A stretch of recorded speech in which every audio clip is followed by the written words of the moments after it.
Sir, खेती का संकट एक बड़ा संकट है जी। आपने कहा भी है कि ये कारपोरेट और बाज़ार से नहीं हल होने वाला है, और खाली किसान की मेहनत से भी नहीं हल होने वाला है। इसके लिए नीतियों में बदलाव करने की ज़रूरत है। आपकी नज़र में किस तरीके की नीतियाँ अगर बने तो इसमें बदलाव आएगा? देखिए, ये बहुत मतलब कि एक तरह का कहिए कि बहुत ही उलझन वाली सवाल भी है जी, और ज़रूरी भी है जी।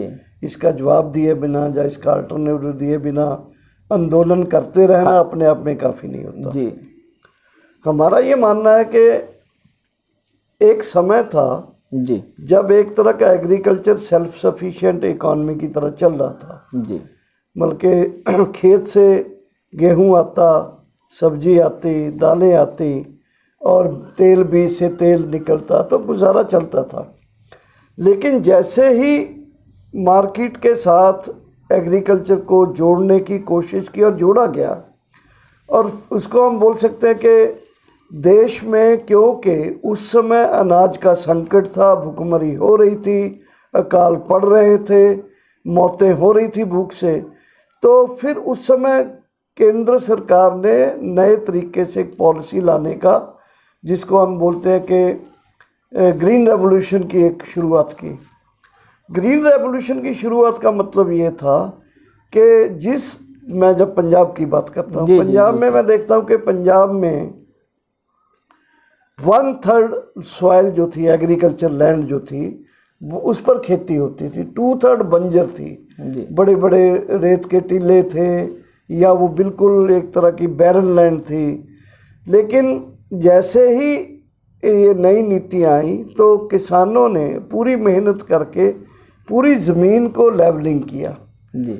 हर 1 इंच ज़मीन का टुकड़ा जो था, बेशक ज़मीन लैंड होल्डिंग जो थी वो बड़े से छोटी होती गई due to division of the family, लेकिन कोई भी ज़मीन का टुकड़ा ऐसा नहीं बचा लैंड का जो जिस पर खेती आज ना हो रही हो। जी। नंबर 1। नंबर 2, जो खेती होने लगी उसमें भी हाई यील्डिंग वैरायटी के सीड्स आने लगे, उसमें भी बहुत इंटेंसिव कैपिटल इनपुट जो है, फर्टिलाइज़र, इंसेक्टिसाइड, पेस्टिसाइड, और फिर उसके बाद ये मशीनरी की इन्वेस्टमेंट, इलेक्ट्रिसिटी का इन्वेस्टमेंट, ये पूरी इन्वेस्टमेंट के साथ हम ये कह सकते हैं कि लेबर इंटेंसिव एग्रीकल्चर से कैपिटल इंटेंसिव एग्रीकल्चर जो शुरू हुआ। जी। अब यही है इसका क्राइसिस क्या है? जी, जी। ये है कि किसान मंडी के लिए पैदा करता है, जी। पैदा करने के लिए उसे कैपिटल चाहिए। बिल्कुल। कैपिटल उसको मंडी से मिलेगा, वो तो चाहे तो मिलेगा वो प्राइवेट एजेंट से या मिलेगा किसी इंस्टीट्यूशन से या बैंक से। तो उस पर उसको इंटरेस्ट देना पड़ेगा और मार्केट में उसको अपना जो भी क्रॉप है उसको बेचना है। तो अभी उसकी इन्वेस्टमेंट हो रही है क्रॉप को पैदा करने में और उसे मिल रहा है बेचने के बाद।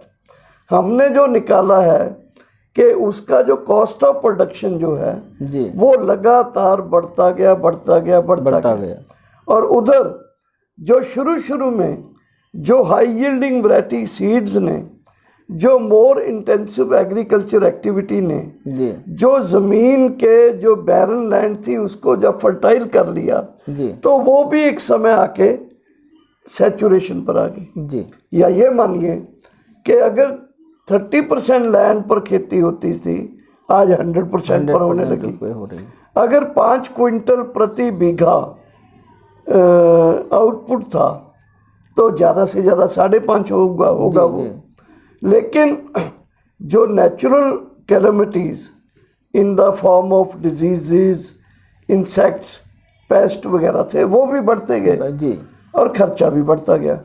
तो कहना मैं ये चाहता हूँ कि दूसरी तरफ जो प्रॉफिट किसानों को शुरू में हुआ वो प्रॉफिट यानी rate of increase of profit वो एक जगह जाके स्टैग्नेट ठहर गया और कॉस्ट ऑफ प्रोडक्शन जो बढ़ती गई।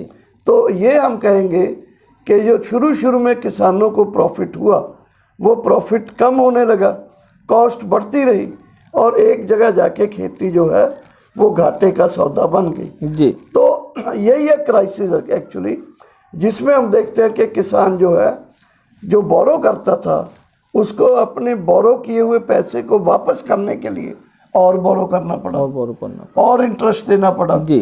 तो इससे उसकी लैंड होल्डिंग छोटी होती गई, खर्चा बढ़ता गया, उसको उस तरह से प्रॉफिट नहीं हो रहा था, लैंड होल्डिंग सैचुरेशन पर चलेगी तो फाइनली वो कर्ज में डूब गया, दलदल में फंस और सुइसाइड्स करने लगा।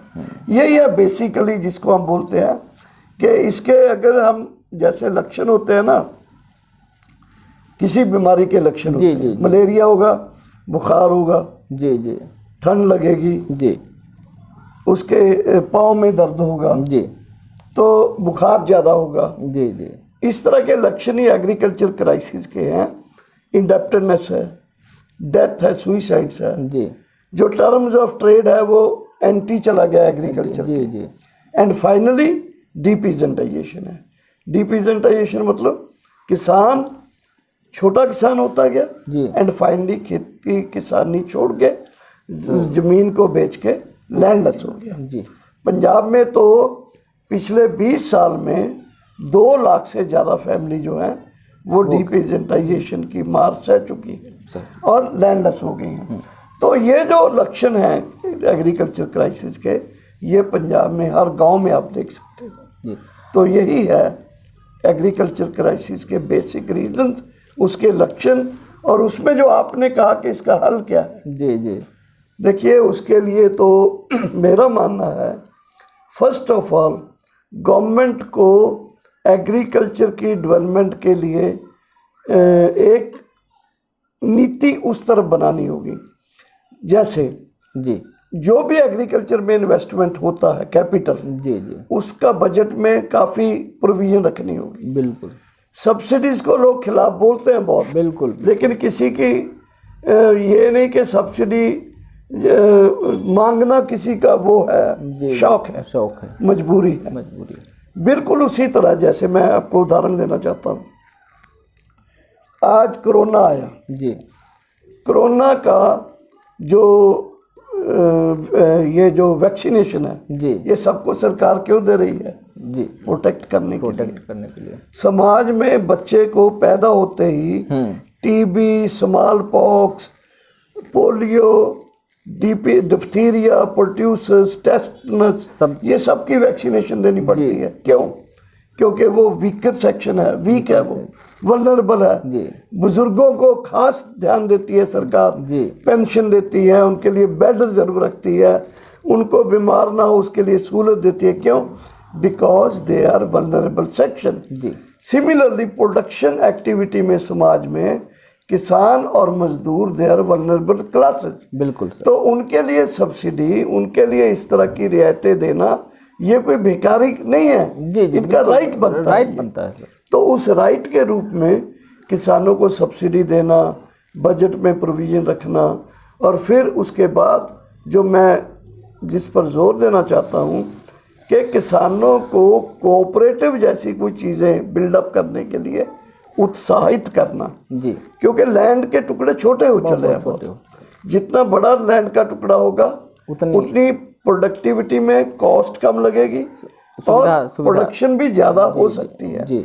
और कोलेक्टिवाइजेशन एंड कोऑपरेटाइजेशन जो है, this is the only model जिसको गवर्नमेंट को, स्टेट एजेंसीज को प्रमोट करना चाहिए और किसानों को उसको वेलकम करना चाहिए।